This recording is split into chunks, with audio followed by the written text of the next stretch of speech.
don't know me, I'm Gary Topmelli. I'm the District 1 Supervisor. I'll go down the line here and let people introduce themselves and who they are. Thank you for coming tonight. My name is Russ Thomas. I'm the District 5. Good evening, Clay Hawkins. I'm the Assistant County Administrative Officer for Calaveras. Hello, I'm Beth Henderson, Project Manager for the Valleysmallamped project out here for engineer. I'm Steve Wall, ourselves, our corporate engineers, and I'm the planner for the project that we're talking about tonight. Hello, my name is Brittany Ray, and I'm a project engineer as well, and I'm the chief of the watershed stuff. And thank you for joining us.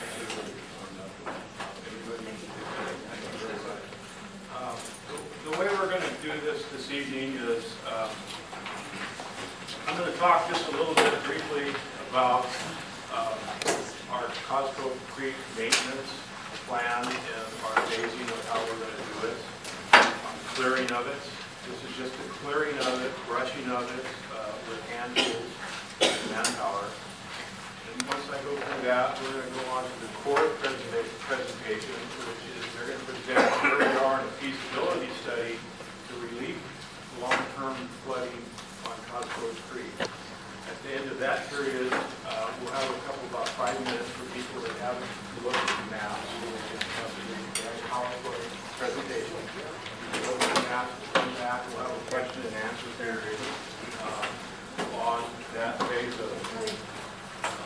Once we conclude that part of it, we do have a community plan meeting scheduled for after. So if you want to hold off any of your comments or any questions on that part until we get to there, I appreciate it. We just try to focus on Cosco Creek, this first part of it. There's a lot of you that passed out some of these maps. Some of them are hanging around the room. This is a map of Cosco Creek from Valley Spring all the way down to Silver Rapids Road. And we're going to be cleaning this out in phases. And the orange portions that you see will be the first phase of the cleaning. And that's going to be the cleaning out of the bridge at New Hogan Dam Road. We'll be brushing and clearing out it. We move down to Gold Creek Estates Bridge, and we will clear the channel out from Gold Creek Estates Bridge all the way down to St. Andrews Bridge. And then we will go down to Vista del Lago Bridge, and then we will go down to Silver Rapids Bridge. A lot of the flooding that occurred before had to do with blockage at these bridges. And we want to make sure that we have clear flow, that we haven't been in there for a long time. The channel is ran, and there is blockage there. We want to clear those out. Then the second phase is the purple sections that you'll see. The second phase, we will come in and we will clean out from Valley Springs and the areas between those bridges that we had cleared out in phase 1.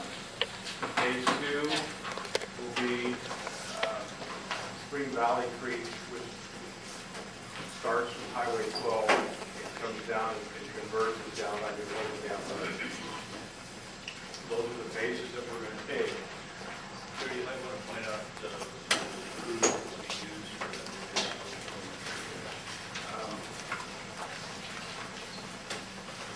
We have a schedule.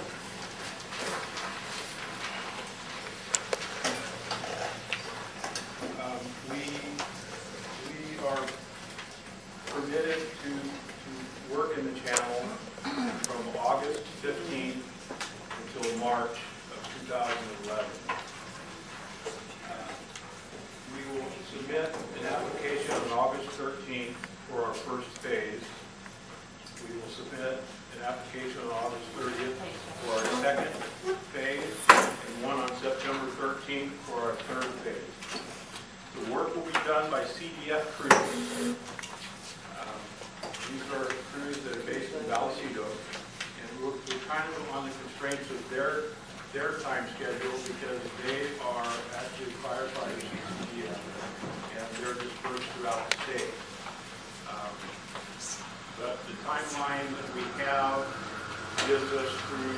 fire season, so we'll be able to get in there when the high fire season passes. We're tentatively trying to schedule the start work on September, around September 1st, to get in there, starting for our first phase. We should finish that, hopefully, well, we should finish that before any of the rainy season starts, so we can receive the flooding. And then we will work accordingly after that. But again, the work will be scheduled with CDF crews at CDF's availability. CDF's availability is subject to the fire season, fire calls, and other projects scheduled before ours that have been postponed due to fire calls. Okay? So that's that portion of it. So everybody's clear on what we're going to be doing and how we're going to tackle it. Is there any questions on that? Okay, and I'd like to move on to Beth Henderson and her presentation as a college one.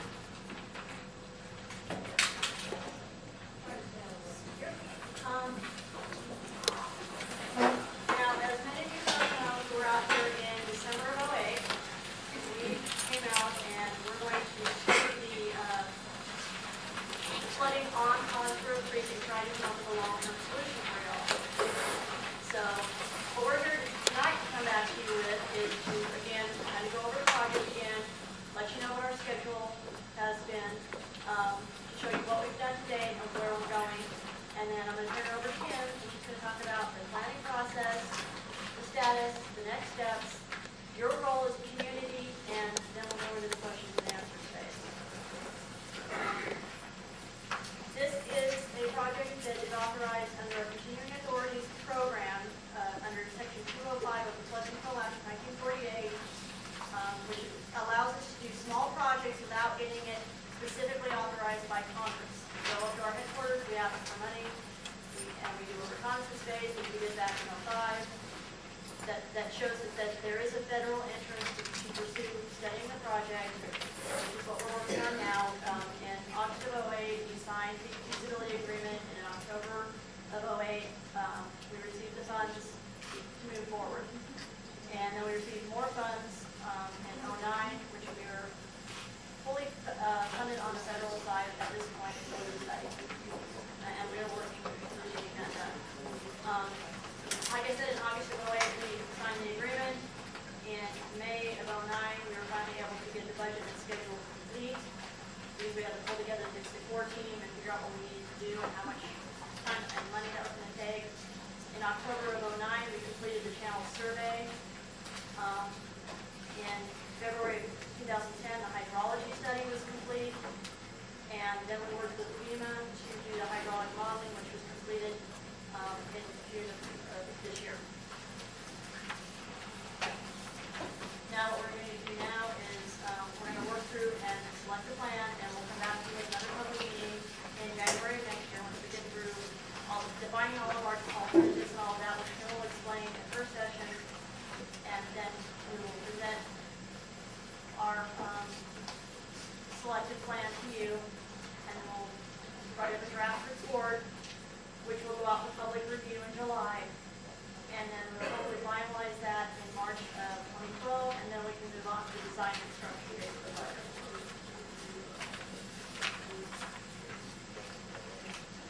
Yeah, in May of '11, we'll go through the draft report, and then we've got some more reviewing on our side before we send it out to the public 2 months later. So, and with that, I wish you luck. Okay.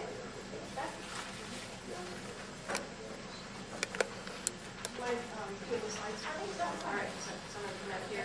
Can everybody in the back hear okay? Hopefully, all right, this room's really great for hearing sound. So, I wanted to start off talking, kind of give you a broad overview about our planning process, and then I'm going to talk specifically about your study, how each of these items relate to what we're doing here for Cosgrove Creek. So in any planning study, we follow a very specific process. The first thing we do is work with our sponsor and our public to identify the true problems, the core of the problem, and then also identify some opportunities. In addition to solving that problem, what else can we do? Then we spend studying existing conditions, so we know really what's going on in land use, in hydrology, in hydraulics, in environmental, cultural. We take a look at all that, and then we also forecast what we think the conditions will be in the future if we didn't do a project here. And that forecast is what we base all of our, that's our baseline to start with. So we consider anything we do starting from that baseline to evaluate the benefits. And then we do some brainstorming and come up with a list of measures that we think can be implemented here. And we screen the measures to see whether they're feasible, if they really solve the problem. And we've done a couple of brainstorming sessions previously, and I know at the last public meeting we had a lot of really good input from the public, and so I'm hoping that we can get some more input from you tonight. And the measures, I like to think of them as pieces of a puzzle. So they're the individual little action items that will go into the whole to solve the problem. Once we have a good list of measures, we will develop what we call alternative plans. Those are made of a bunch of pieces of the puzzle, so that's the puzzle of a whole. And that plan will be designed to solve the problem to the extent possible, and also take into consideration some of the opportunities. So not only solve the problem, but do some other things as well. So that all goes into the development of alternative plans. So once we have really good plans in place, a whole series, we usually have a whole series of plans, 12 for example, we'll do a little critical evaluation of each of those plans to make sure that they cut the mustard, make sure that they're really meet your needs and are cost effective. And then when we have screened it down to a number of plans, 3 or 4 different plans, then we'll do a close comparison between those that have made it through the screening process. Once we have done that, then we are at a point where we can select a plan and recommend that plan for you. And so that's what we'll be back in January with, to talk to you about the plan that we have selected and get your input on that. So that next item, good. So just to give you a status update of where we're at with all these planning steps, based on the list that I went through on the last slide, we have identified the problems and the opportunities to probably the extent possible at this point. I left a little bit of room in the slide because there's always a little bit of there's always a little bit of iteration, I should say. So as we go through the process, we oftentimes find new things and we'll go back and make some changes throughout the planning process. And we'll talk about what the specific problems and opportunities are here on the next slide. We have made a very good progress on identifying the existing conditions. We are almost to the point where we can't go any further without identifying a handful of alternative plans. So we, within the next 30 days, we'll be to the point where we need to move forward with the rest of the planning process in order to get this existing conditions portion. We have just received some data that we need to move forward with forecasting future conditions, so we're working diligently on that right now. And as I had mentioned, we have identified a number of measures, and we'll go through those measures tonight that we think might be applicable to the project here. And we've started identifying some alternative plans, turning these measures, combining them into plans to solve the problem. Once, as I said earlier, once we have gone forward a little bit further, then we can start evaluating this plan.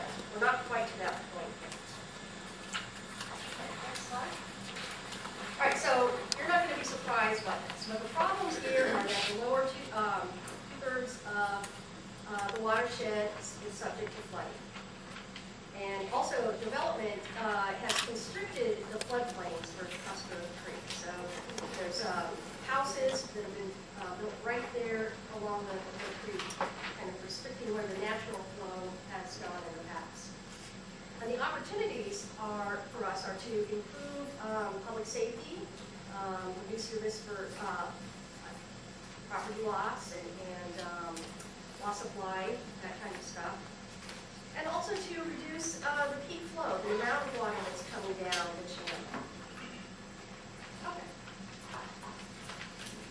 So I wanted to tell you where we're at with all the existing conditions. On the slide, the things that are shown in blue, we are just about complete. And the ones that are shown in yellow, we're actively working on now. So I'm going to start with land use. We have identified the land use, and we do this so that we know really what the percent impervious area is, areas where the water will not be absorbed into the soil, like your driveways and roadways and that kind of stuff, versus the amount of land where the soil can be absorbed, or the water can be absorbed into the soil. So we've identified that to the extent that we can, and we're working actively to forecast that for the future using your general plans. And we have completed our hydrology study. Now, hydrology is, you can think of it as how much water comes into the watershed, basically, and kind of what happens to it, where it goes once it hits the ground. And we have done a channel survey, since here's topography, so that we know the real characteristics of your channel, how much water it can hold. And we have very recently, with FEMA as a joint effort, completed our hydrologic study. So that takes into consideration land use and the hydraulics, the hydrology, where the water comes from, and the topography. And what that shows us is exactly where the water is going to go. And that's what these maps are back here, to show you what the actual floodplains are. And I just want to spend a minute on these maps. I'm hoping that after our presentation, maybe during the question and answers, you can take a close look at these. And I have some pins hanging on many of the boards. I'd like to have you maybe circle some areas where you know it's flooded in the past, if you have one of the homes that flooded, or some of the roadways that you're concerned about flooding in the future. Just like to kind of capture your information on it. So please feel free to take those pins and you can mark up the boards. We really do appreciate that. So I have 4 maps over here, and they show different types, different levels of flooding. So the first one over here shows what we refer to as the 10% annual chance to see this flood. And what that means simply is there's a 1 in 10 chance of that flood occurring. Typically, you'll hear things like, you'll hear it referred to in years, like the 10-year flood or the 100-year flood when we get to that. So you might have read those terms in the paper. The second map that we have there is the 2% annual chance of exceedance, which you can refer to as the 50-year flood event. And the third one is the 1% annual chance of flooding, which is the 100-year flood, and that's the important one. That's what you'll see on the FEMA maps for flood insurance.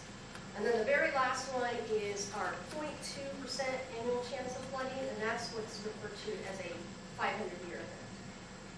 And Virginia actually just gave me a really good tip. And she had a colleague tell her once that you can really picture the 100-year event like this. Imagine that you have a box of socks. I sound like Dr. Seuss, a box of socks. And there's 99 white socks and 1 black sock.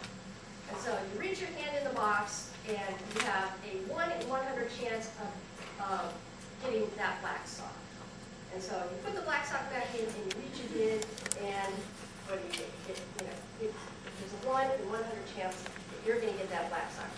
So hopefully that makes the statistics and the probability of this being less mysterious. That's if you're in the dark. Yes, if you're in the dark, just always. So thanks, Virginia. I really like that analogy. And Gary's input. And Gary's input, yes. I'll not do that. Okay, so that's the hydraulics. What we have left to do is take a look.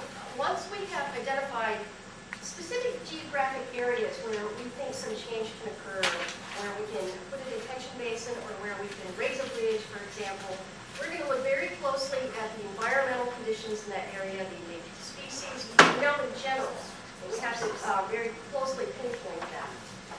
So once we develop those alternative plans, we'll do that for environmental conditions, and we'll do that for cultural conditions. And the last thing I want to talk about is the economics portion of it. That's really important. That's based on the use of flood maps, what damage is likely to occur. So that takes into consideration your house or your commercial property, the contents of your house, your car, that sort of stuff. So that really goes into our economic analysis, which is currently underway. I talked to our economist today, and he's hard at work on that. Okay, so next slide. You were already there. All right, so I promised that I would tell you about the measures that we've considered today. And I think the next 5 or 6 slides will identify those measures. And again, I want to reiterate that we really are open to your suggestions, and we have taken some of the input from you at the previous public meeting, and you'll see that the measures that we brought up are listed in this in the slides here. So, some of the things we've considered are flood-proofing structures. That might mean, it can mean a whole bunch of things. It can mean a little flood wall or levee around the property. It can mean putting a water-resistant material around the base of the property. It could mean elevating your utilities, like your air conditioner and your furnace, and that, make sure that it's high enough off the ground that it's not affected by the flood, which then reduces your damages. We have talked about elevating structures, so that means moving your house. And there's a really good image here that is maybe a little blurry, but we do have handouts, so if you haven't got a handout, make sure you take one. But it really shows the top picture is an existing building, and then the bottom picture shows a building that's been raised. So the bottom line down there was the original height, and it kind of was raised. In this picture, it was raised with fill. You can also raise it kind of on stilts, and there's a whole bunch of options. So that's something that we talked about. What is that option that says removing structures? What's Okay, that for? removing structures, thank you for that prompt, I appreciate that. Good. So I'm that curious means, about that one. yeah, that means, well, we're not gonna come in and just remove your home. Don't worry I about was that. wondering, since it was right under elevating, I think you're talking about homes. That means acquiring, buying, purchasing property at a fair market value. Condemnation of it. No, not that. It does not mean that.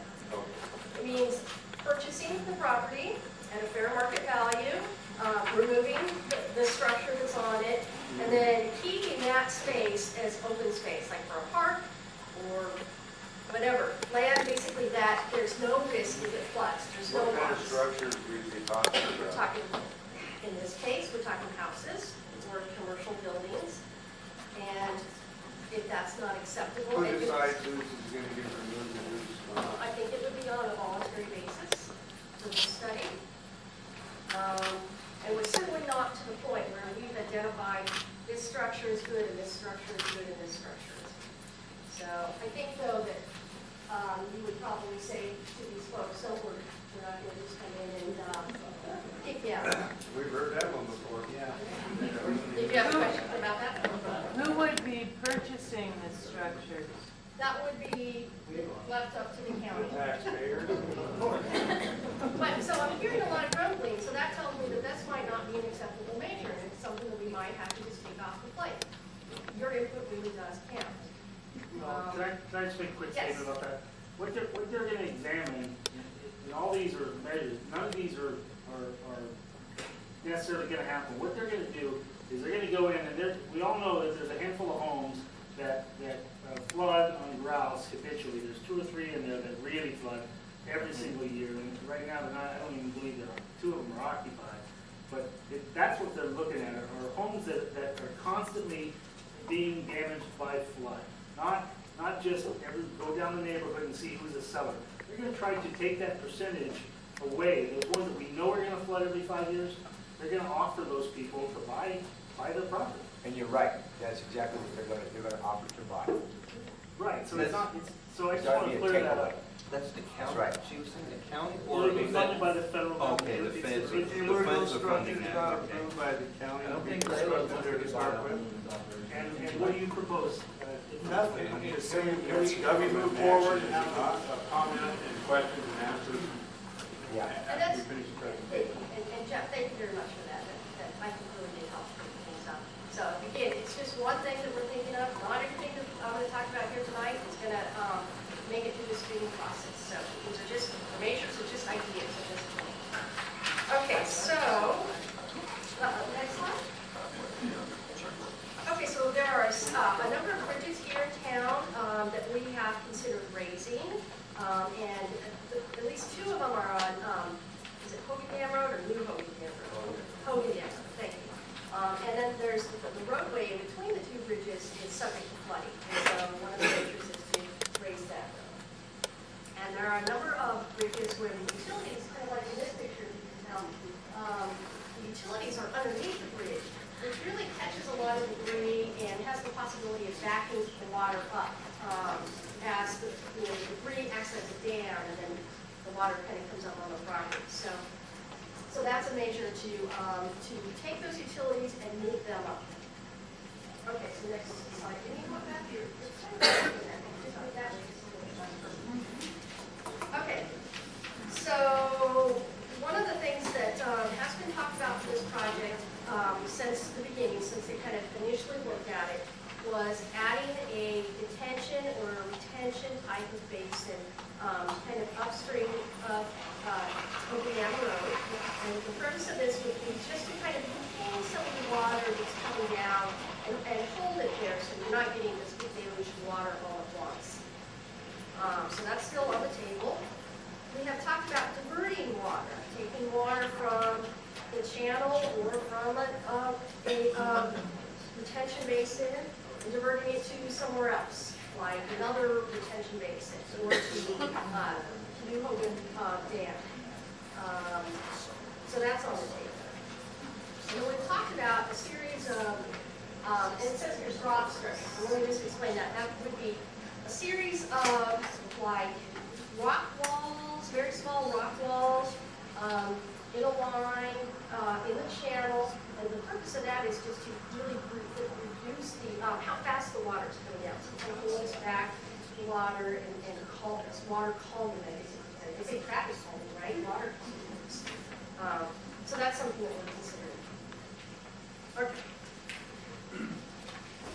And then we've talked about putting in flood walls along the channel, or portions of the channel. And again, we haven't, we don't know specific geographic locations yet. It's just something that's under discussion. We've talked about removing the sediment, some sediment from the channel, sediment that's built up over the years. And I know you're all really happy because the vegetation is being there, so we don't even have to talk about that anymore. Talk about stricter zoning restrictions so that there are more stringent rules about where you can build a property, where you can build a house, make sure that it's out of the floodplain so that you don't have this problem in the future. Future owners don't have a problem, right? And we've talked about developing floodplain management plans. It's just a plan that really talks about how you're going to make sure that the water level does not increase in the future. Okay. So then we've also talked about widening certain sections of the channel, and by widening the channel, you can imagine that if this aisle was the creek, there's this much room for the water to go. But if we take out 2 chairs all along, or for just certain portions, then the water can really spread out in those areas instead of backing up onto property. So we're talking about that. And also, along with that, maybe some flood terracing. And there's an image of that here. That basically is just putting in little shelves along the way. So when the water gets to here, then it might go up a step and then up a step. And I've seen this done in past places, and it looks pretty nice. We have talked about deepening the channel so that, that there's more room for the water inside the channel. And we have heard that there's a little bit of a problem with erosion of the channel. So we talked about stabilizing the banks. so that there's less erosion and therefore less buildup of sediment in the stream. Okay, I think this is the last one. Okay, last but not least, we talked about development of emergency evacuation plans so that the emergency service folks and you know the best way to get out of the neighborhood, out of your home or out of your neighborhood in the event of a flood.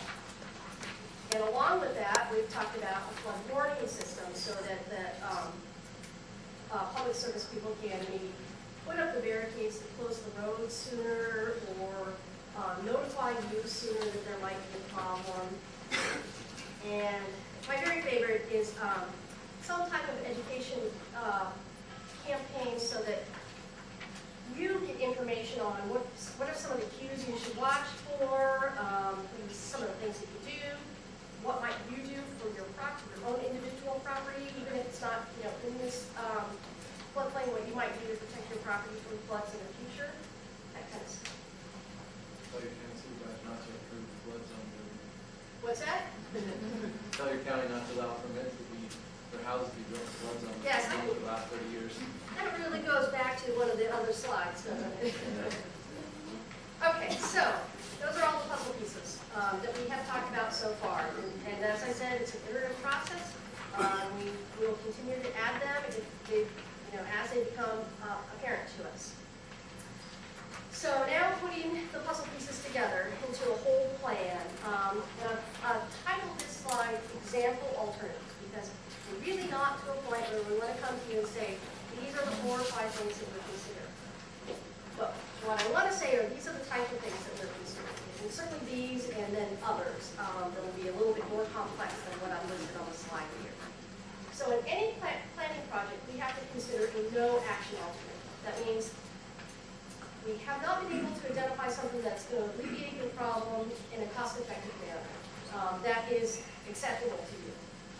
So there's always that no-action alternative.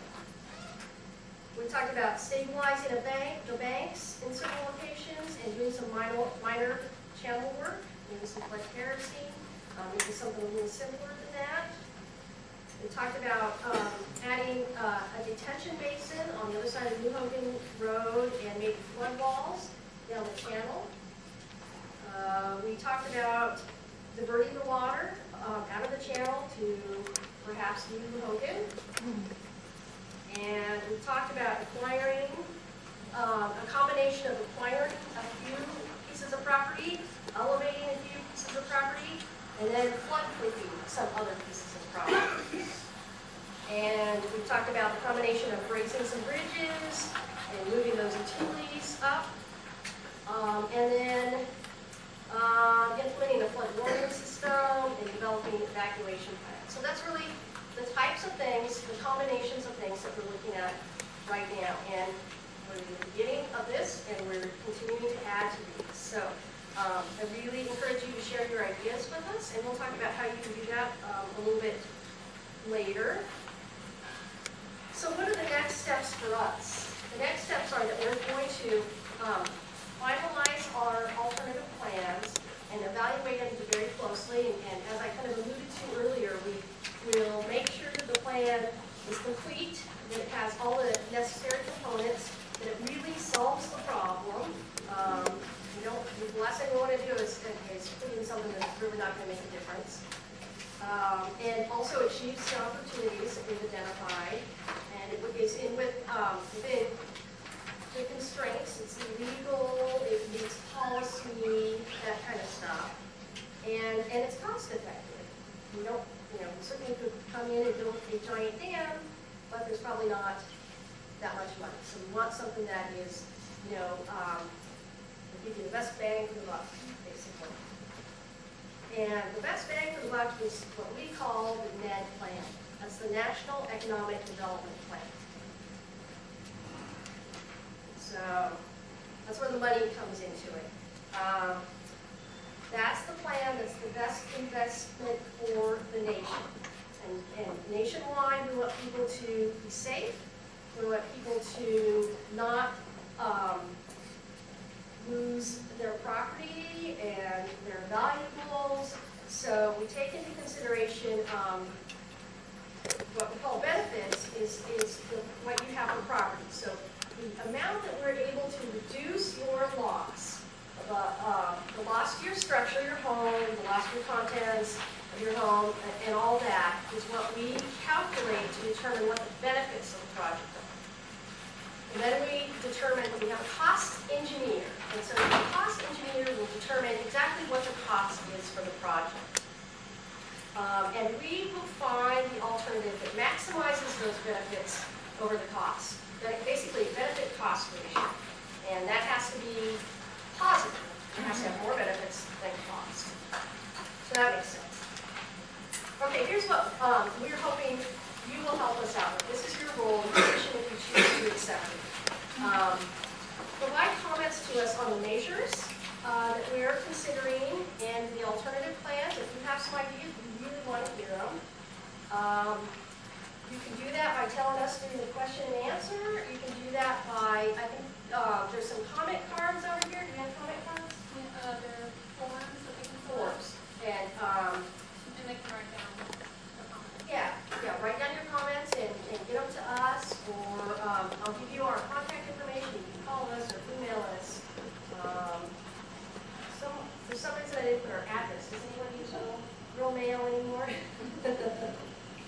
Okay, so, and then, as I mentioned, we have a series of maps here. We really would love to go over, take a look at the maps, let's see what you think of those maps. If you have a home that gets flooded often, or in 2006 your property got flooded, please circle it on the map, and any of the maps, because they're obviously the same parcels, but the different overlay of the different flood levels. And not only your property, but if there are areas that you are concerned about, if there are roadways that you know flood, circle it. We know what we're seeing on our models, but we also want to hear what you have seen in real life. So that's really helpful to us. And please attend our meeting when we come back after the beginning of the year. We will have some concrete information for you, and comment on the report that's going to go out in May, June, July, next summer. And I see that you have a question. Yeah, I'm just wondering, I know the Corps of Engineers keeps historic records on floodplains, as well as FEMA and other government agencies. I'm just wondering if the Corps was consulted prior to the building project as to whether or not it was feasible to build homes there to begin with. I mean, from what I understand, it's been well known for over 30 years is that the floodplain. I'm just wondering if the county or the builder and or either of those ever consulted the Corps on their opinion in regards to the possible problems that could come from that. Yeah, I don't know. I think that there was probably some environmental, I would think they'd have to do a section 404 permit if they were doing anything near the channel. But that's a really good question, and I'm happy to find out for you and get back in touch with you, especially if you'll write down your contact information on a form. Sure. And before I take another question, why don't you go to the next slide? Because that's perfect. You prompted me for our question and answer period. But while we're doing that, I wanted to make sure that you had an opportunity to write down our phone number and our email so that you can contact us. And I think you had a question. First of all,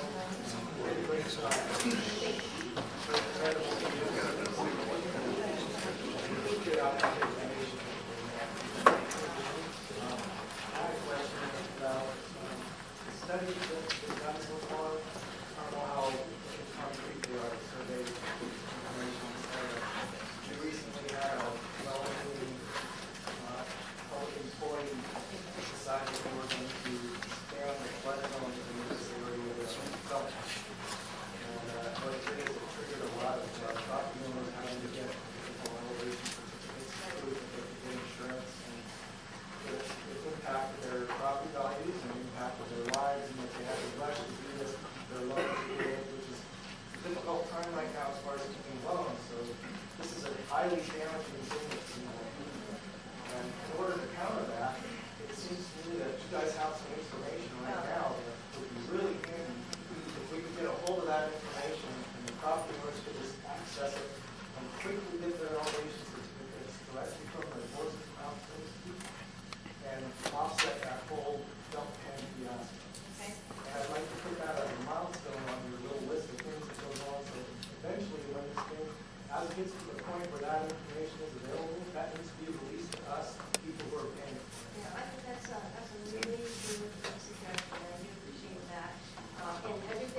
information is publicly available, so we will take a note. Would you take a note that Is we'll... it jurisdictionally valid in terms of use for an insurance company?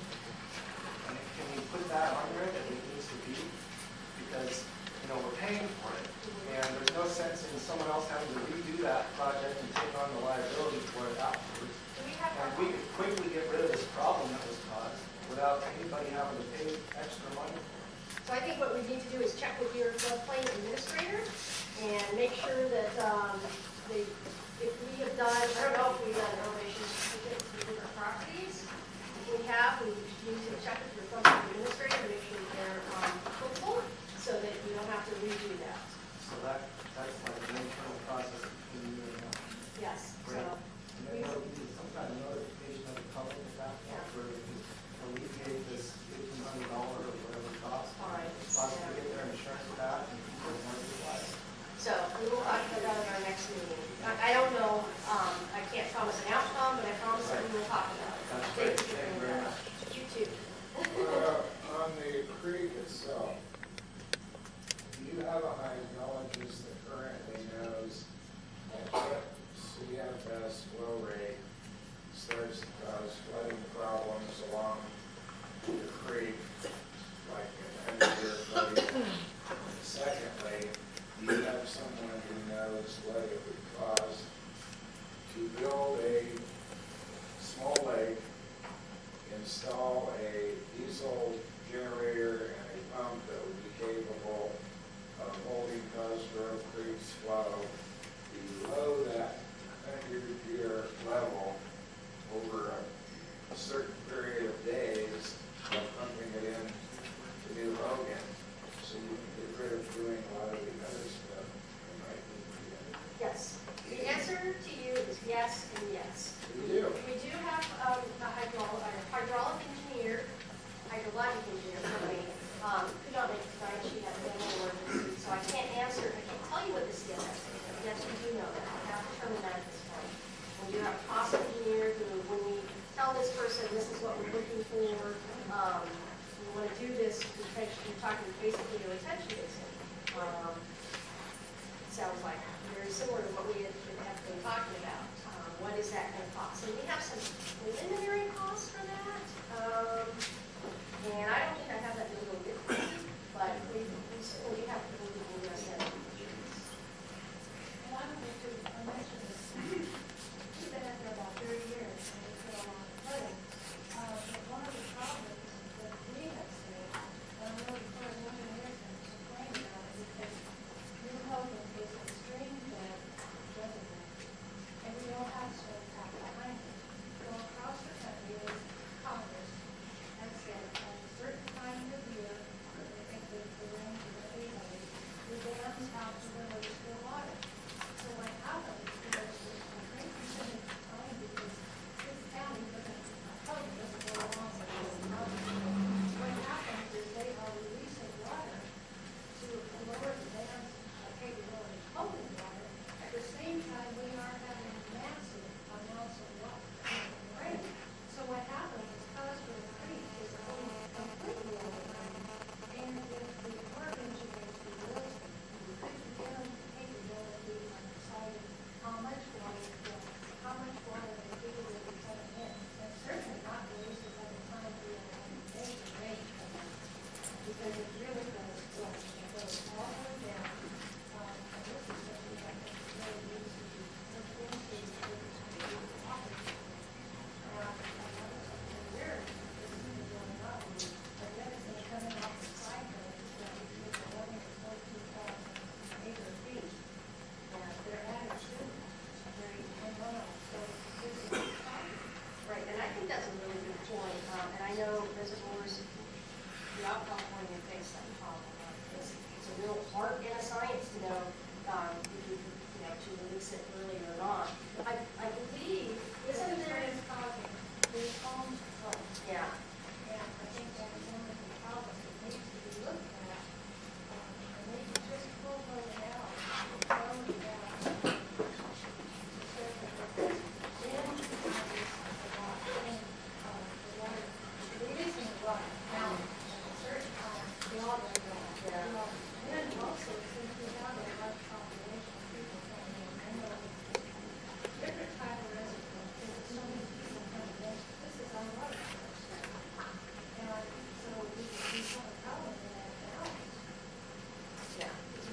talking about, I mean, the last one was about, this is the water we have, and we have more people that are using it, so we need to be cautious with how much water is released. Let me ask you a question, Beth. Do you recall, are they working on an update for the new Hogan water plan? I would have to ask Rob, the walk that guys. I heard, and we'll follow up on this, but I think that there's a possibility that they're re-looking at what the rules are for releasing water. So that's something that they might be taking into consideration. We'll certainly find out, and if they are, we're going to mention your comment to them. And if not, we're going to put it into one of our measures. Yeah. Yeah, and it's, probably something that would cost me a lot of money. Yeah.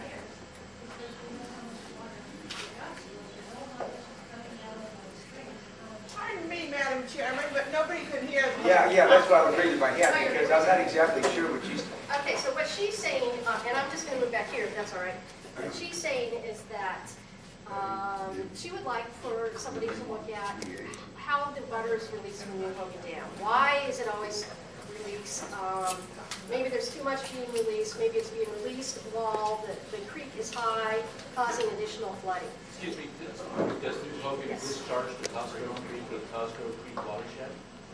I don't believe it does. Don't It believe does, it does. because what happened in 2006, and Ed Patterson could probably give a good explanation, is the Hogan Dam almost spilled. So the Corps ramped up to, the very peak of their releases, and that caused a greater backup into Cosgrove Creek. Because the Cosgrove Creek gets jammed up like the Calaveras River. They do join. So the backwater from the Calaveras River was sufficient to cause flooding on Cosgrove Creek? Yeah. Only at the bottom portion of it. Yeah, that's a heck of a backwater. Because it helped the heck of a release.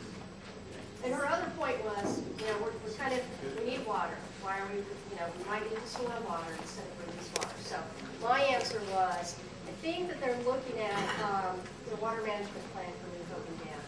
I don't know for sure, but I think it is. Reaching a dam is a lot more problematic than... Absolutely, no question. So what the comment in the back was that, reaching a dam or a dam failing is a real hazard. And so we definitely need to make sure that there's enough water released in advance so that doesn't happen. So that's why sometimes in a flooding event, they'll be releasing water while the creek is already flooded. To make sure that we do not overflow the dam or get to a critical level.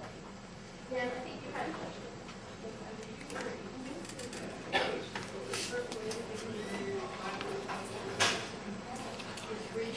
Yes. Very good. Okay.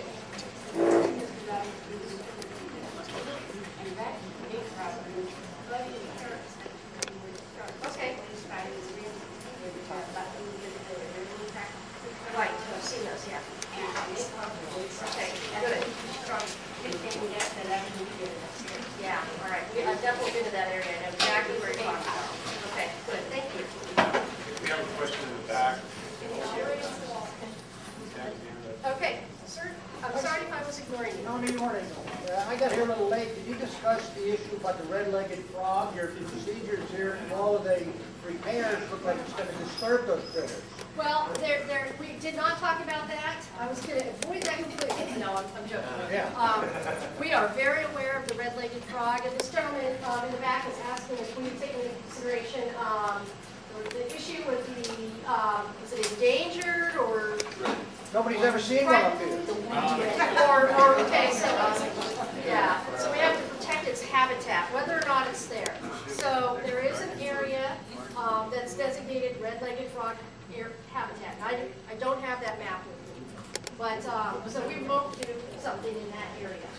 But we will take into consideration everything else, and what we'll do once we decide on what our alternatives are is talk with the Fish and Game and Fish and Wildlife. We will present to them what we want to do and allow them to come back with an answer, and their answer might be, okay, but you have to do this and this and this. So we'll take all that into consideration in our... I have a second quick question. Okay. I don't know if you're aware of it, but in the La Contenta subdivision, there's a secondary lake beside the one most people are aware of. It's called Skinny Dip Lake. Skinny dip. And we, What do they do there? they skinny it before we moved here. Okay. But when we had that flood, the most recent one, they wanted everybody below the Skinny Dip Lake Dam to evacuate because they were afraid that dam was going to fracture. So they had some people up there throwing rocks at it and got us through that night. But that's the end of the repair. And then that will flow into the place right by the maintenance shack for the golf course. And that'll inundate all of that area down below there. And that's probably 50 houses. Okay. And I don't hear anybody discussing that secondary dam. Well, I have not heard of that. I know that. Yeah, so I bet our hydraulic engineer has heard of it, but we're going to definitely put that on the table. It's a measure that we're going to look at. Thanks. And see, you know, what we can do, if it really affects things much, if there's what we can do to solve the problem. Hi. Hi, there's the microphone up there. Oh, For the all right, PAs. okay. I've been directed to use the microphone. All right, I apologize in advance for the bad microphone usage, but okay. We have a bench on Gillam Road. Gillam Road is on Young Creek. Young Creek is one of the main contributors to the Cottbus. Yes. So on our ranch, somebody found the red-legged frog, where the whole issue started. There is no frog, but anyway, it's a critical habitat. So we work together with Fish and Wildlife. We designated our 375-acre ranch to protect whatever there is. We do everything we can. The problem is, we live on Gillam Road. Since the frog was found, we have the same problem like you. The county can't maintain Gillam Road anymore. That ends in constant flooding because they are not allowed to open the trenches. For 100 years, that road was functional. They opened the trenches. Every year, the water from Young Creek would trickle slowly down there. No, they are not allowed to open the trenches anymore. So the water starts to build up on Gillam Road. The road becomes the creek. We get flooded. The road is in constant disrepair. We can't get any trailer with animals in and out. We are sometimes on the brink of bankruptcy. And that goes on now since 2006.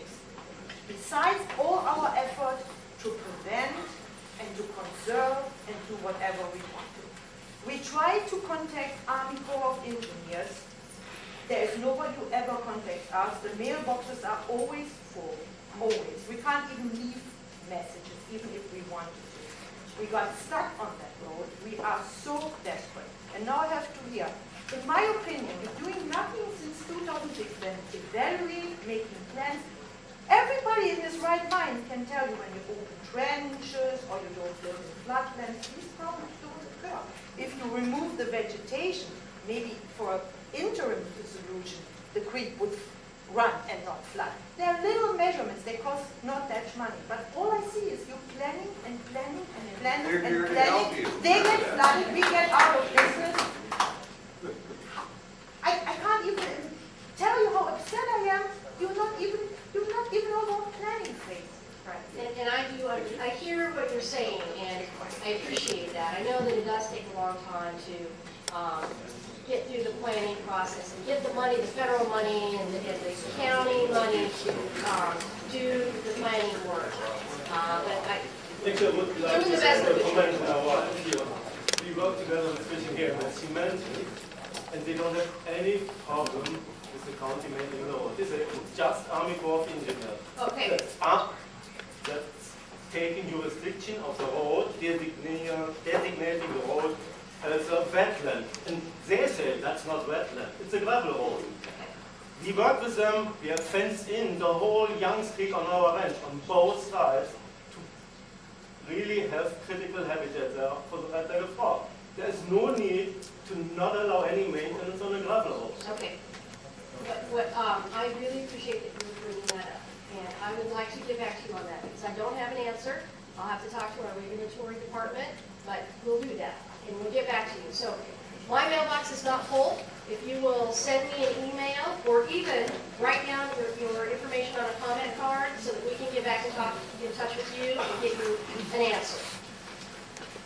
And thank you for designating an area where the red-legged frog can be, if they are ever found. I think if you want to choose orange, then you're developing.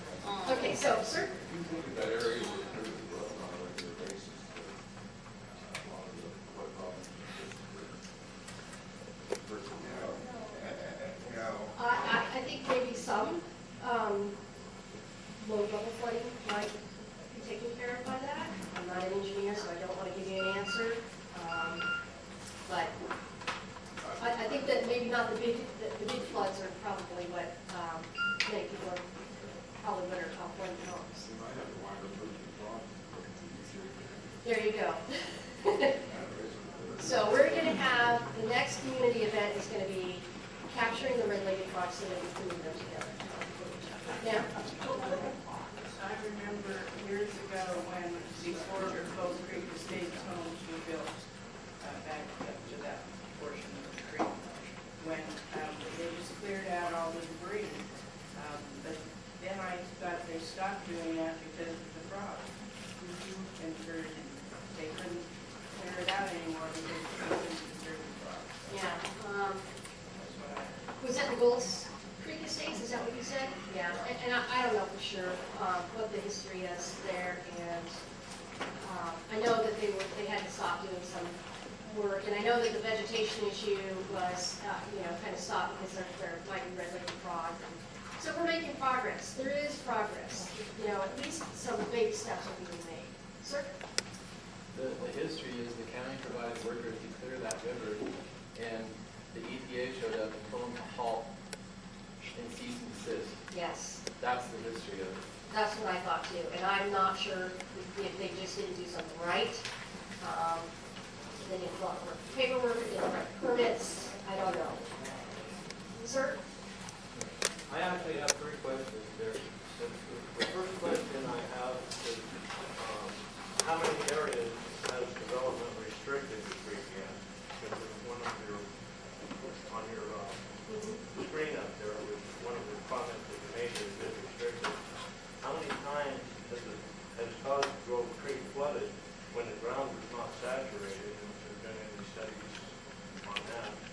And the third one, is it not discrimination to do the study area only to Highway 12 on the north and not go the rest of Cosgrove Creek, especially in lieu of what the Shabram has said here? That's all part of that same watershed. And then causing a problem like that. So I'm going to answer your third question first, and we are looking at the watershed. We're not really stopping right at 12. I think that was discussed early on in the project, but we're really, some of our measures are even upstream of that. So we are looking at a much bigger picture than just, Highway 12. I'll always have to like where they live. Well, and you'll have to point out on a map where you live, but if it's in the watershed, I mean, we would consider it. Like I said, Young Creek is one for me, one is the tourist, two. Yeah. So your other question about, do we know how often it's flooded? Probably. How many Probably times in recorded the history. creek flooded when the ground wasn't saturated? Yeah, and I don't know off the top of my head, so we'll have to, do a little bit of research about that. Do you think that, what's your thought? Do you think that it's flooded? My thought is the only time that it ever floods down there is when Hampton County, the ground is saturated. There's no place for that to go. It could be concrete, or it could be open space. There's no place for the water to go. It has to go down that creek. Right, if it's saturated, it's going to run off. It's not going to absorb, whether it's, like you said, whether it's impervious material or not. And the first question, I have completely forgot already. I apologize. Okay, well, what that was in your slide presentation, you made a comment that the development. What the development is within those floodplains. And that's certainly not an issue that's only here. That's nationwide, really. Okay, sir? Although some of the county representatives that are here aren't the ones that authorize some of that development, what does the county plan to do on compensating for that? I see the federal government's going to give a limit up to $7 million. They're sponsoring. I see the CCWB's in. What does the county plan to do and give back to some of the residents that are suffering from this issue? What are you guys giving? Okay, I think I'm off the hook. The county's here at the start of it. They allowed this building to go on and development to go on that you're saying is a problem in this county. They allowed realtors to go around and not tell new people coming in, hey, this is a flood zone, buddy. They allowed all that. And that should also be in your public education in the back, making sure that the realtors in the county will actually be held up with flyers and things from the county with Army Corps of Engineers letting them know about the property. That would be good for public education too. Yeah, and there's a lot of people that feel your pain. I mean, Well, I know, but does the county have any answers for that? I appreciate both of you gentlemen being here, and I know it didn't happen on your watch, but talk to me about leadership and what you can do on your watch. Well, let me tell you, start by this. What's your name, sir? Chris Ferguson. Chris, good. What are we doing right now? This is part of what we're doing right now. Okay, we're going through a feasibility. Well, wait a minute, let me finish, okay? I let you finish. And part of the feasibility study that is conjoined with the county and the Corps of Engineers as partners for this study to find the best alternatives for relief of long-term flooding for this creek, to relieve your problems. What else is the county doing? We have FEMA's map for the 100-year plan, their new updated map. Those maps will be used for any further development on any of those floodplains. In other words, you won't be allowed to build there unless you can prove you have your elevation maps that you're above, like this gentleman was talking about, or any construction that's done is above that floodplain. Okay. So as far as going further in and telling people, when you buy that property, there's a law called disclosure laws, that you are supposed to be given that disclosure that you are in a floodplain before you purchase that property. That goes back to the realtors that are supposed to enforce that. But we are working to relieve the flooding and what we can for that's happened over the course of the years. You're right. I wasn't on board in the county when this was allowed to happen. And believe me, I have my comments and any plans that come in there that would weigh on whether somebody would prove that they are above a floodplain before they can construct. So, but this is one thing that we are doing. We are partnership with the Corps, and CCWD is actually part of our partners too. That is part of the study, so we can. And I know it takes a while. You know, it's just the way that about dollar value. We're going to have residents. We're going to have people with homes that if they don't get a fair market value for these homes, and they're stuck in these communities and these areas around Rouse, they're not going to be able to sell their homes. The county stood by and allowed development to build there. What is the county going to do to help compensate these residents, these homes, and help the community heal? Because the community is going to do a lot better if you don't have homes in your county spread out through flood zones. I don't disagree with what you're saying, sir. And at this point, what are we going to do to compensate? Let's get through this study first and see what our alternatives are and what available funding we have to do that. I can't tell you I can give you county dollars to compensate you because I don't have that right to tell you right now that I can Will compensate you guys be fighting $4 to help people that have suffered in this? Sir, I will do whatever is within my power to compensate you. Believe me. I campaigned on this issue, and I fought for as long as I've been on this board to clean this creek out, to get to this point where we are now, to fight for this feasibility study, to get relief for it. I'm well aware of it. I campaigned on it. So I am fighting. I went to Washington on this and got the ability to go in and now a regular maintenance program on this creek to help relieve some of the flooding. I fully believe that removing the vegetation will alleviate a lot of the flooding. We can't remove the sediment that's built up. That's another phase. That's part of what we were talking about here. They won't give us a permit to do that. But there has been sediment that's built up over the period of time that this vegetation has allowed to grow, because the silt washes down, the vegetation stops it, it builds up. We're working on that. I am working every spare minute that I can on Cosgrove Creek, sir, and I truly, I'm with you on this, and I understand. If I could weigh in there a little bit, Gary Topanelli, this is his district, but I also have constituents that live downstream from Cosgrove that were affected by this. Gary and I have been working together on this project for the last year and a half, almost 2 years, We've been going to meetings back and forth to Sacramento, and Beth and her crew has been coming down here to have meetings in the CCWD office. I mean, this has been really quite to describe it as a monstrous effort is really understating the facts. The county at this point has invested a total of $380,000 of your money to try to solve this problem. We're capped out, I think, at about $403,000, so we're getting close.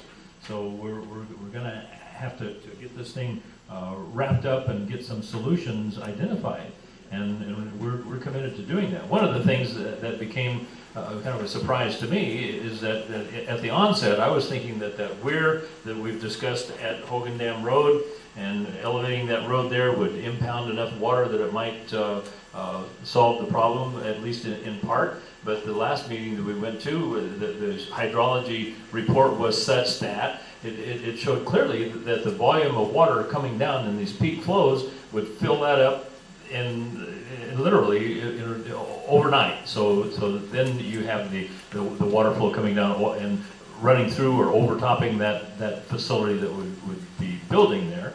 So this is a problem that has multiple solutions. I mean, we are not going to be able to solve this problem by building that one thing. It's possible that we might pump some water over that high spot over into Hogan Reservoir. There's also an old plan that Ed Patterson resurrected from years ago, 30 years ago or more, when they had a possibility of an irrigation district down in the west end of the county, that we could pump the water the other direction and fill some existing creek beds and let it run down those smaller tributaries and distribute the water down without it flowing down through the Cosgrove Creek tributary. But I want to make it clear that the other issue that was brought up before about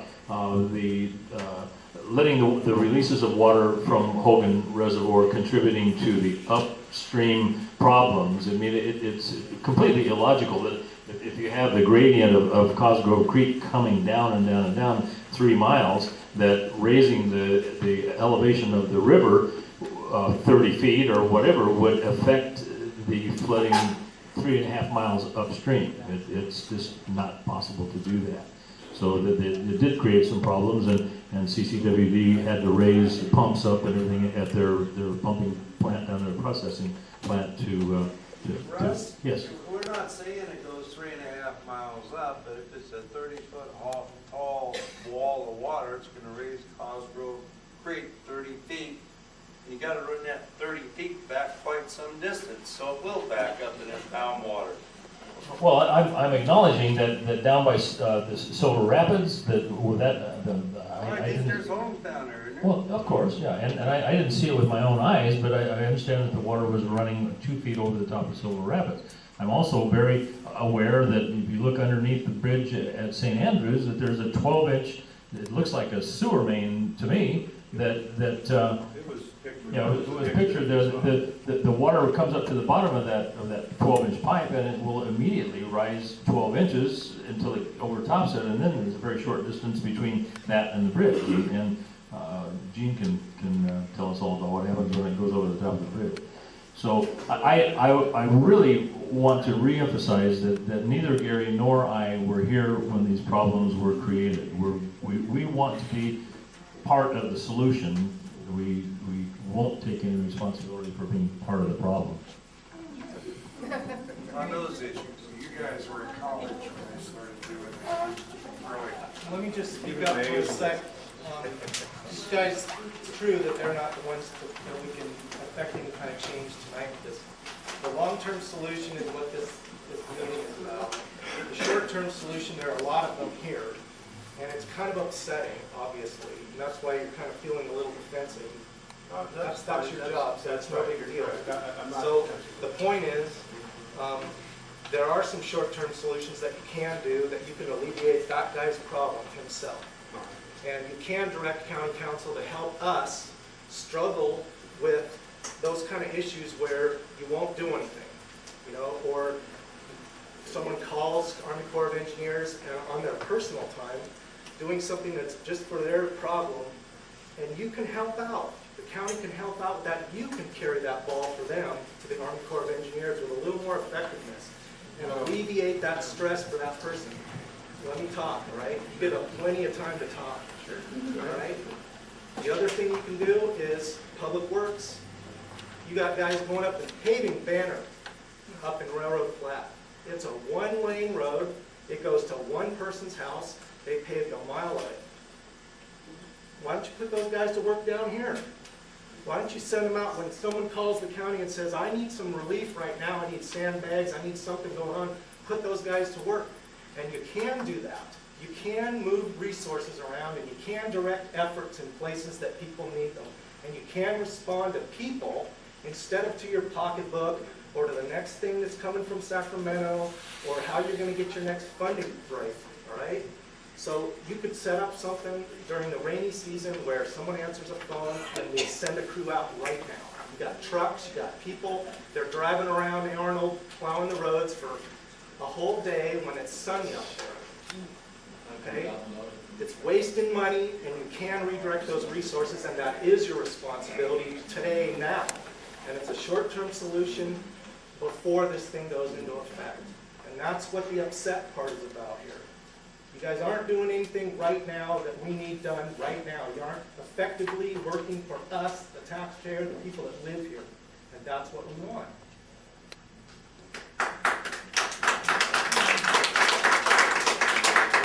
Let me address this real quick, very shortly. The lady that was upset speaking about Young Creek, she contacted me, and it was how long before you got some relief? Can you testify to that, please? That is really true, Mr. Toffanelli, but before your reign, the issue is going on for years now. I don't know how many times I contacted Public Works. And you know what, the guy, at that time it was Mr. Miller, half the time he said he would not be there, and then I saw him going out of the back door, so he avoids the public. And then he said one day to me, if I wouldn't go away with that issue, there isn't, it's like, what is it called when you take the property away? There's imminent domain. If I wouldn't be quiet, there's still imminent domain. That's what was always the reaction. And then Mr. No, let me finish. Then Mr. Headaches came in, Bernie's Headaches. And he had, in a couple of months, accomplished more than a couple of years the other guys. How they changed so quick I couldn't even look at it, you know. So Bernie's Headaches comes in, he gets an emergency repairs and he says, you know what, next year we probably get that road paved and the trench is open so that we can go forward on that issue. Guess what? Bernie's Headaches is gone. So what is it? We're sitting there with the same problem like before. So public work was never very cooperative. I have to tell you that. Okay, but you did. I'm talking about the gentleman wants to know what I'm doing today. Absolutely. And I want to let me explain because you mentioned sandbags, sir. There was an article I contacted Mr. Nick Baptista when we had a problem just this year. And I got a hold of Public Works, I got a hold of the fire department, and I had sand out in several places with bags, and the Public Works departments were out there distributed. As soon as I was aware that there's a problem, I need to know there's a problem. I help everybody that I get with an immediate problem. I work, it's endless, but that's my job. And if you have a problem, I am more than willing to help you solve, or if I can solve it for you.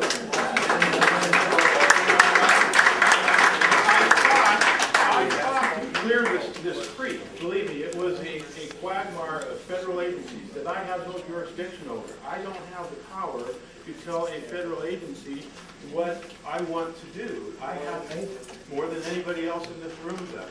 I'm a local government, but it was part of my campaign promise, and I fulfilled that as far as I can.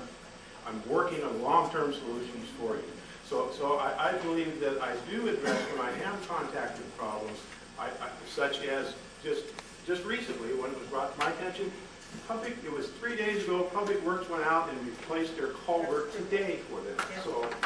So, okay? To be commended. Russ, can you say the same thing? Can I extend? I just want to say here, it seems to happen every time, you know. Everybody's mad at the government, you know, I am too. But, you know, we're actually working on a solution here again, and yet all people want to do is be negative about it. And I have been, listen, you haven't done anything yet except criticize anybody. You haven't accomplished one thing that I'm aware of except mouthing off.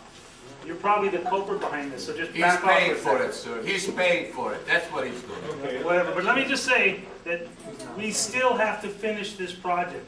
Constant negativity about what happened 20 years ago won't get it done. Who are you? I'm Jeff Davidson. Who is? Jeff Davidson. Jeff Davidson is one of the board of directors of CCWD. Oh, okay, so you. And he's also a shareholder and a partner on this project.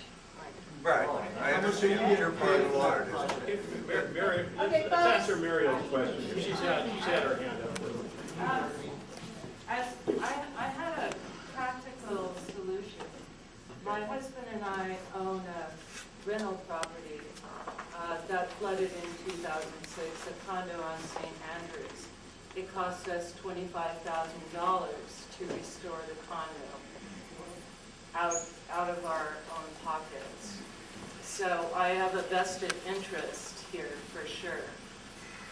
And as much as I appreciate Public Works coming and dumping sand and bags that are empty, I would appreciate it if perhaps the county could organize a volunteer effort to fill those sandbags, because when you put the sand out last time, I was there by myself. Well, I recruited my neighbor who's retired and has a bad back because my husband was in the hospital. But there was nobody there to help me fill those sandbags, load them in the back of my pickup, and haul them over to my condo on St. Andrews Drive.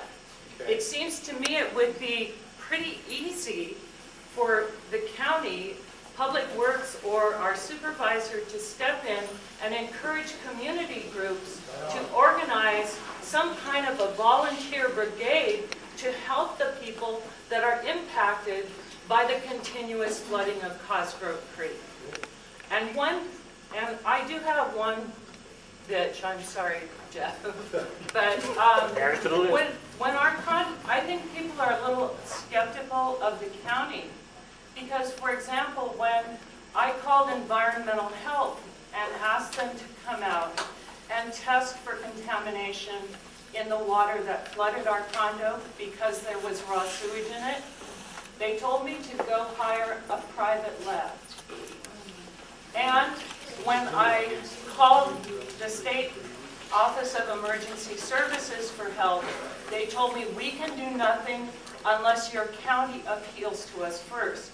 So I contacted my supervisor and the county department, or I think it was Public Works, but there was nothing done. And I realize you weren't the supervisor at that time, but people's skepticism has some basis in past experience. You know, and Mary, I don't disagree with you at all in that fact, and I can't speak to that, but I can organize. I'm trying to organize now a group of people put together to address the graffiti. I don't know if you saw an article in the local paper, and get volunteers and community people to stamp out graffiti. I would Yes, as far as filling sandbags, I can contact Public Works. A lot of times during those real stormy seasons, they've got people going everywhere putting out fires. But we can put together some type of community thing where we can get volunteers down there, or even Public Works people down there if they're available, to fill sandbags for people.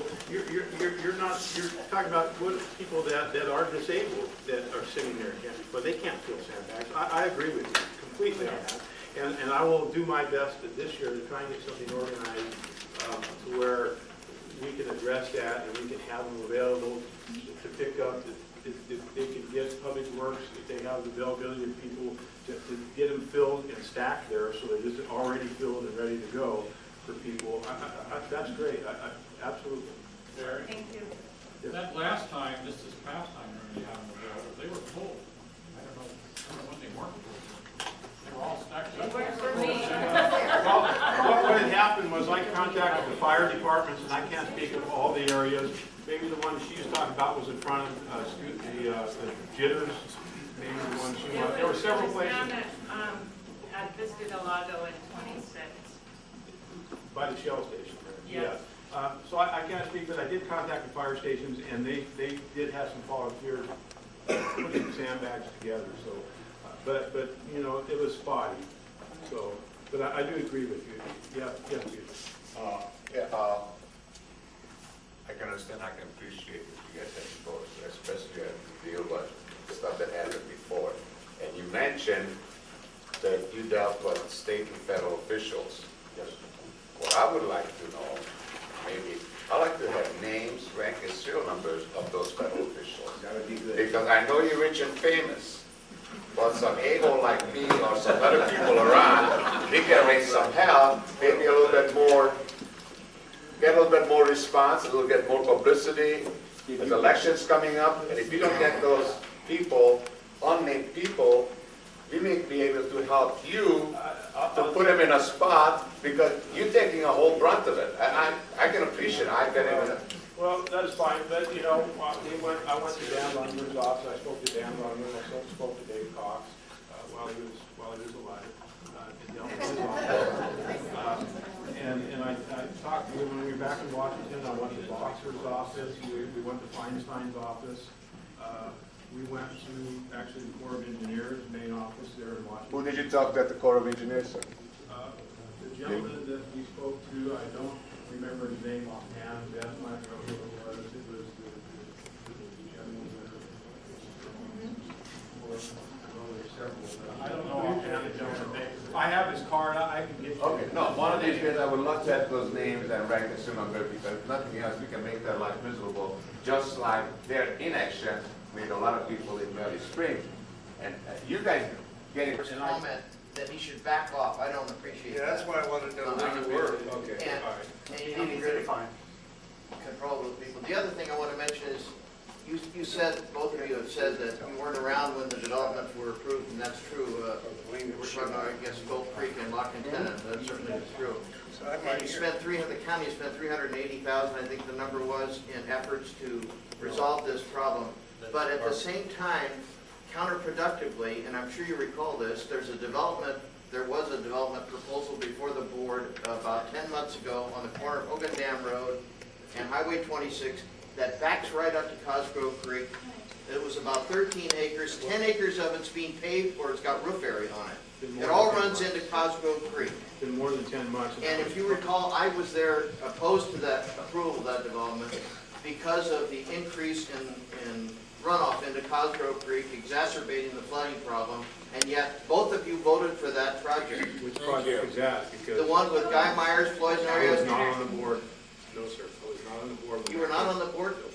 That was November before I took office, right after the election. I beg your pardon then. I was not on the board. You did vote for it, though. You did vote for it? So, yeah. Jeannie? Two comments I think I'd like to make. In defense of the county, in defense of our supervisors, there were not flood maps available when the Lockington subdivision was done in the early 60s.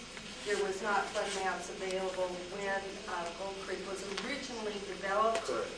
And in fact, the flood maps are just coming out now. And in defense staff and the supervisors, they were not available, and I myself own a property that is in the floodplain, that I paid $4,000 to have an engineer come out, check it before I got my permits, and it was, quote unquote, not in the floodplain that they had at the time, and that was 1995.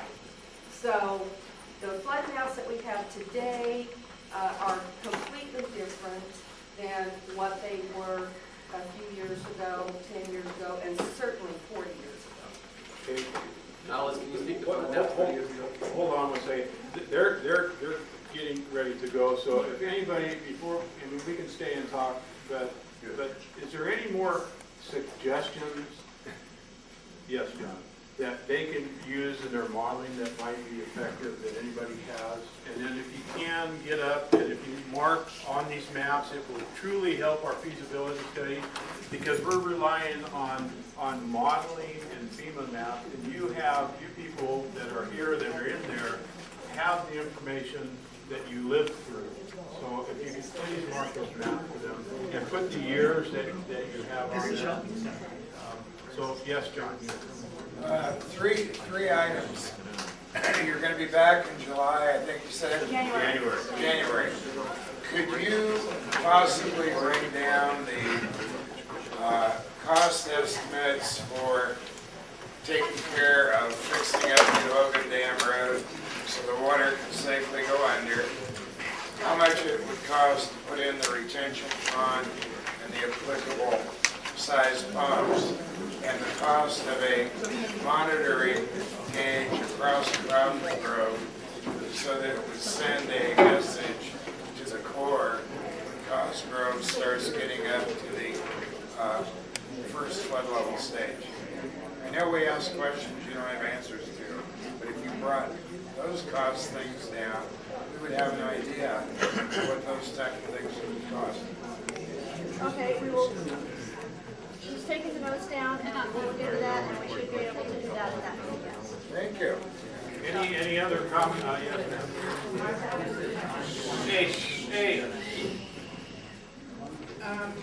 On page 9, it says a plan that is best investment for nation. An investment means that you get something back for the money that you put out. So, and that tells me that that's the federal government. So what do they expect to get back? Relief of flooding for the citizens. Well, she had said when she presented that the benefits were the value of the properties not being flooded upon. So these properties would have to hold value. So either that's going to be done by removing them, either raising them. Whatever the best scenario, the best cost-effective. With that scenario, is that money, if we remove any properties, is that limited to the $7 million that's on here? Is that limited within the $7 million to remove properties? Where is that budget outside? Let me explain what the $7 million is. The $7 million is what the federal, because of the type of authority we are doing this under, that is how much federal dollars can be invested in this project from the beginning of the study phase to the end of construction. Now, remember that, I don't think we brought it up at this meeting, but the study is cost shared with the county, who is our signator, 50-50. And then when we go to design and construction, that piece will be cost shared 65 federal, 35 county.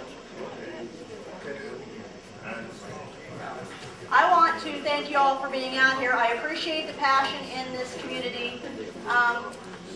And I understand the emotions run high on both sides. Jeff is very passionate about this, as well as Gary, as well as Ed, as well as you all, and Russ. Yes, you're the quieter one of the bunch.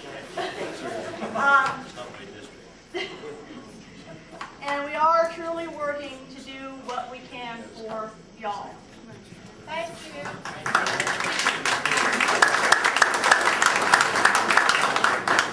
So, and I want to second that, Beth, and also say, if it's okay with Russ and Gary, we'd like to leave these maps here for the remainder of your meeting, if maybe one of you can be responsible for taking them and we'll pick them up from you. Would that be all right? Okay, great, because we really do want you to have an opportunity to come up and take a look and write on them.